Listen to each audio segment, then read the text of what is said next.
এবার তোমরা দেখো আধুনিক পর্যাবৃত্ত তালিকাতে যে কোনো বর্গের মৌলগুলির অধাতব ধর্ম বা বিদ্যুৎ ঋণাত্মক ধর্ম ইলেকট্রোনেগেটিভ ক্যারেক্টার ডেটা কিভাবে চেঞ্জ হয়। যে কোনো বর্গের গ্রুপে আর কি, এটা নন মেটাল অধাতব, তার দিকে থাকে মেটাল, এরপরে মেটালয়েড, এরপর থাকে ডান দিকে নন মেটাল। এই তো। আর একদম লাস্টে 18 গ্রুপে থাকে inert gas, helium, neon, argon, জ্যাডন, রেডন, ক্রিপ্টন, ইনার গ্যাস। তাহলে আবার সাপোজ 17 গ্রুপে যাই আমি। 17 গ্রুপে যেমন fluorine,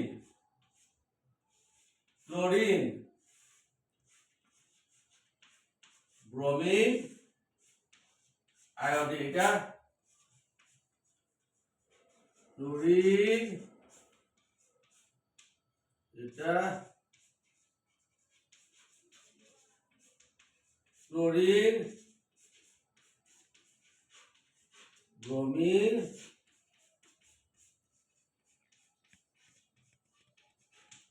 iodine. Fluorine, bromine, iodine 17 group. এটা যদি আমরা উপর থেকে নিচে ক্রমান্বয়ে যাই তাহলে কি হবে, অধাতব গুণ কিংবা বিদ্যুৎ ঋণাত্মক গুণ electronegative character data property gradually কি হবে, কমবে,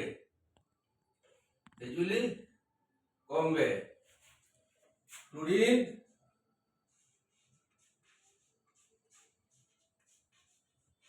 সবচেয়ে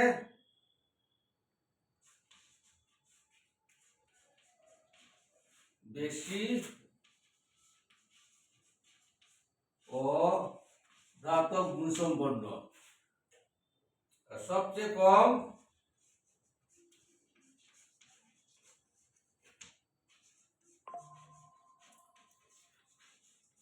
অধাতব ইলেকট্রোনেগেটিভ আয়োডিন। সবচেয়ে বেশি অধাতব গুণ ক্লোরিন, এরপর ব্রোমিন, আর সবচেয়ে কম অধাতব গুণ আয়োডিন। তো যে কোনো বর্গে যদি আমরা উপর থেকে দিকে যাই কি হবে, অধাতব গুণ ক্রমান্বয়ে বাড়ে, কমবে। বলো কোনটা? উপর দিকে গেলে অধাতব গুণ ক্রমান্বয়ে কি হয়, বেশি থেকে কম হয়। সবচেয়ে কম অধাতব গুণ আয়োডিনের, সবচেয়ে বেশি ফ্লোরিনের। উপরে দিতে গেলে অধাতব গুণ ক্রমান্বয়ে কি হয়, কমে যায়। আর ধাতু ক্ষেত্রে কি হয়েছিল, উপর থেকে দিতে গেলে বেড়ে গেছিল। ক্লিয়ার?